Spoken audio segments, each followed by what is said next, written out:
It is now time to talk with Dallas Cowboys Executive Vice President Stephen Jones. Stephen, how you doing today, man? Oh, we're hanging in there. Hanging in there. Stephen, we're going through it. That was a real butt whooping yesterday. What were the questions you had about what all happened after that game?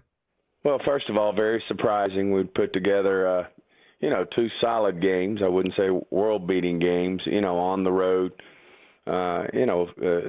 against good football teams. And certainly surprised, even though we knew it was going to be a big challenge. Detroit's, playing at one of the higher levels in the league right now of any team in the league. And offensively, they've got a lot of firepower. And, of course, we knew we had some challenges, but, no excuses there in terms of our injuries on defense. And, really thought, offensively we could keep up, but we didn't get the job done.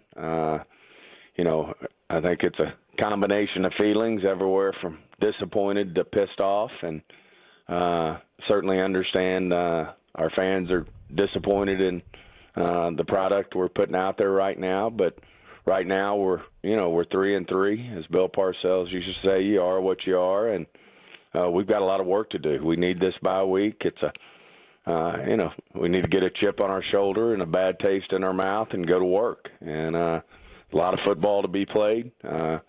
As I said, we're 3-3. We've got most of the season left to go, but we've got to get out here and go to work and decide what kind of football team we're going to be.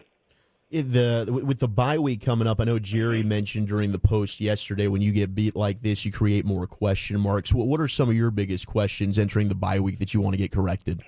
I think just what kind of football team we are. I mean, we got to, we've got to get out here and go to work. And, we played for whatever the reason, we're playing, competitive, solid football on the road and getting the job done. And then at home, where we've historically done really well, we're just not playing well. Now, some of that has to do, I'm sure, with the quality of the opponent. We've played, two of the better teams in the league in Baltimore and Detroit, and certainly New Orleans was hot at the time, but we both, all three phases, we've just got to get to work and got to do more and be consistent. Right now we're very inconsistent.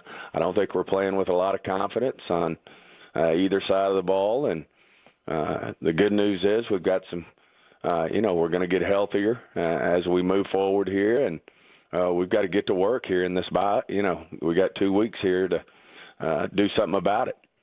I asked Jerry a couple weeks ago about, going and being a real son of B, just like on general philosophy of when you really got to make things uncomfortable for the team, the coaching staff, and so forth. And I was just kind of curious, because he did say if he thought it was necessary to raise hell, he would be right there. Is this a good time to raise hell about what's going on with everybody?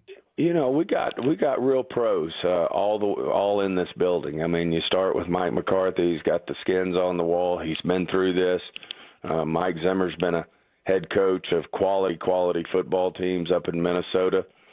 So we got people. We got one of the best special teams coaches in the league. We've got the right kind of guys on the coaching staff.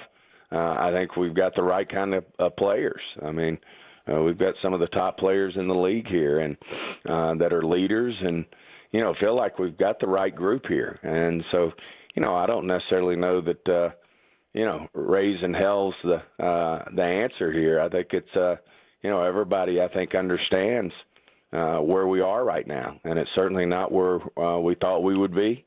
And we've got a lot of work to do. We've got a difficult schedule ahead of us for the next 4 to 6 games that we've going to be going up against quality opponents. So we've just got to go to work and get the job done.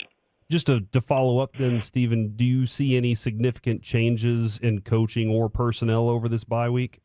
No, I don't. I think it's the guys that are here just got to we got to do more. We're obviously not doing enough to get the job done right now. I think the coaching staff understands that. I think the players understand that. We in ownership and management understand that, and know that we've just got to go to work. And as I said, we've got 10 games. We've got the bulk of our schedule left to play, and we're 3-3.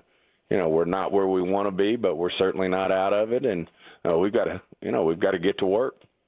Tyler Smith got the start at left tackle yesterday. TJ Bass obviously sliding into left guard. Do you envision that being your starting five moving forward, or does Guyton? Not necessarily. Okay. Not necessarily. No, I think Tyler Guyton's got to, get to where he feels good about the knee, and I think that'll happen. We've got this 2 weeks here to get everybody, get a lot of people well, and a lot of people real close to getting well. So. The good news is we got a lot of good football players who should be coming back to help this football team. And, as I said, I like our leadership on this team. I like our locker room.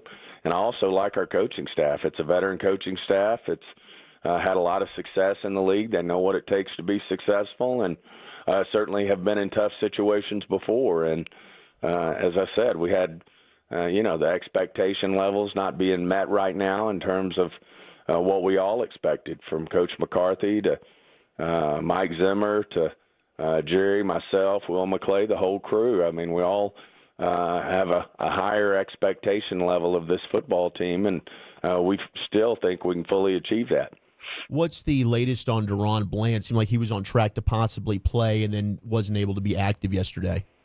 Yeah, he had a little setback late in the week in terms of some soreness, and we just didn't want to push that issue just yet, and felt like giving him another full 2 weeks to really get his confidence and get out there and not have any setback was worth not having him out there. Certainly, when you're missing the, I think he set the all-time pick six record, and that's the other thing. We're not protecting the ball. We're not protecting the ball, and we're not getting the ball, and so to get a guy back like a Bland. We know is so important to us, because right now you just can't play good football teams in this league and lose the turnover battles like we're doing it. We got away with one up in Pittsburgh where we lost the turnover battle and still won the game on the road. But, we certainly paid a huge price yesterday of, one, not protecting the ball, and two, not getting the ball. Stephen, do you think getting all the injured players back is going to be the solution for this, or is there something else? Oh, I think it's just part of it. I mean, we got to get players back. I mean, it obviously is going to help to get some of your better football players back out on the field, but there's more to it than that. We've got to go out and we've got to execute. As I said, we've got to protect the ball, and then we've got to create situations where we can get the ball. I think that's been one of the things that have led to our success the previous 3 seasons, when we won 12 games, is, we were also getting the ball and we were also protecting the ball. And right now we're doing neither of the above. So, there's a lot of different things, from execution to consistency, a lot of things we have to do as a team as we move forward if we want to ultimately have the success we think this team can have. Do you give the team a pass yesterday for the amount of injuries that they have? No. You don't give passes in this league. Everybody deals with injuries. No one felt like they were getting a pass yesterday. Certainly, you pay a price when you don't push guys out there that, if it were the last game of the year and you had to have it, would you maybe push one or two out there? You might would have, but this is a long season. We have a lot of football left to go, but no, the team, no one expects a pass on that, and no one expected anything like that. And, we hold everybody in the organization accountable, and we've got to move forward and do the things that it's going to take to have the type of football team we expect this team to be. I know the running game, Stephen, gets put on hold whenever the score kind of gets out of hand, but I'm kind of curious because early in that game that it wasn't there. Zeke wasn't getting very many yards on his carries. What are you seeing is failing this offense more? Well, there's more to the running game than a running back, as we all know. It's execution from the offensive line, the whole 9 yards, the tight ends blocking, the receivers blocking. Everybody's got to do their job, and then you got to have a commitment to it. And, right now, as you said, we've been in tough situations that we've put ourselves in, especially, here at home. We've gotten behind the 8 ball in a hurry, and, that's not conducive to, running the football, especially when you're not doing it great. Although up in Pittsburgh, we did show signs that we were making headway on it. But obviously yesterday we took a step back, and that's one of the things that we've got to continue to focus on as we move forward, and how we're going to be a better football team is how to, get more consistency in our running game. Well, that's part of that too. You said the offensive line. I'm not sure I've ever seen Zack Martin struggle as much as I've seen this year from him. Do you have any concerns there? No, I think he's just he had a tough week. He didn't get to practice this week. He had a few setbacks, and like I said, no one's going to point or say anything. We did have it was a tough week.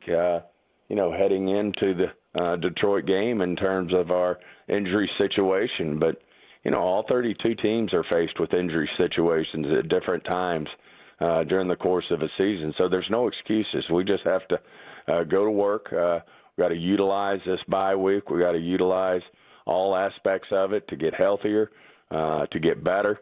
And those are the things we have to focus on. And, as I said, we have a lot of football left to play. And albeit it's not where we want to be at 3-3, we're certainly by no means out of anything. And we just feel like, this team can come together and, get on a roll and execute and play the type of football we think this team's capable of playing. But totally understand that there's going to be doubt. There's not going to be any help outside the doors of this building. And we understand why people have question marks, and there's frustration, and we've got to go do our part and do the things that we can do something about. And like I said, I think we've got a veteran coaching staff, and Coach McCarthy and Coach Zimmer that have been in this league a long time and have had a lot of success in this league, and feel good about the coaching staff and feel good about the players on this football team, and feel like we'll ultimately get the job done. And just carrying over with the players and the execution part of it, and I know a lot of the players post-game have talked about attention to detail as well, but when execution becomes a consistent problem, what do you say to, are those still the right players for the team? I think it's a matter of staying focused and going to work each and every day. And when you are out on the field, as we've evolved as a league, you don't get as much time out there. But when you are out there, you've got to focus on the detail. And like I said, I do believe that we have the right type of guys on this team, and convinced, that the leadership's going to step up, and that we'll do nothing but get better from this point forward. Well, all right, Stephen, we'll sit in this one, just like I know the Cowboys players will be sitting in this one for the next couple of weeks, man. But we will catch up with you after the bye, good sir. Hey, appreciate being on, guys. Yes, sir. There goes Stephen Jones, Executive Vice President for the Dallas Cowboys, and there's a lot of mixed emotion in that, and I can see it on the fan text for sure.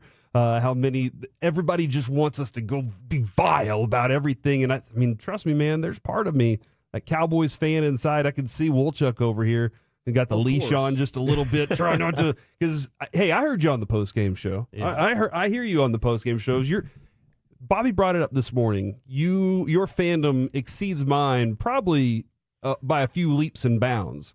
I've probably settled in a little more as an older fella, kind of just going to settled in with it all. You're really all bent up about this thing. I am too. And I think Cowboys fans should be too. And it sounds like they got 2 weeks to try and get things right here. Yeah. We don't need to rank the fandom, but obviously, I had a Cowboys football put in my crib the day of birth, right? I was raised on this, like a lot of fans that are driving around or listening wherever you might be are. And I will always be that fan, right? It's tough at times to be able to separate the broadcaster. This is a profession that I'm very lucky to have, but I'm also doing this because of my love for Dallas Cowboys football. They were my first love. All I want to see is this get corrected and this team win a Lombardi trophy, get to 6. And I also feel an obligation with this platform that we are lucky enough to have to hold people accountable. And I think right now that's got to be the Jones family. And to me, there's nowhere else to put the blame on. It starts at the top, and that's where it needs to go. Sounds like there's a lot of, we're being patient, we're biding our time and hoping that things can turn around. It's a lot of the same answers. There's a lot of hope. Yeah. Like hope in an answer. Yeah. Fans, we've got hope because we don't have anything else that we can rely on right now.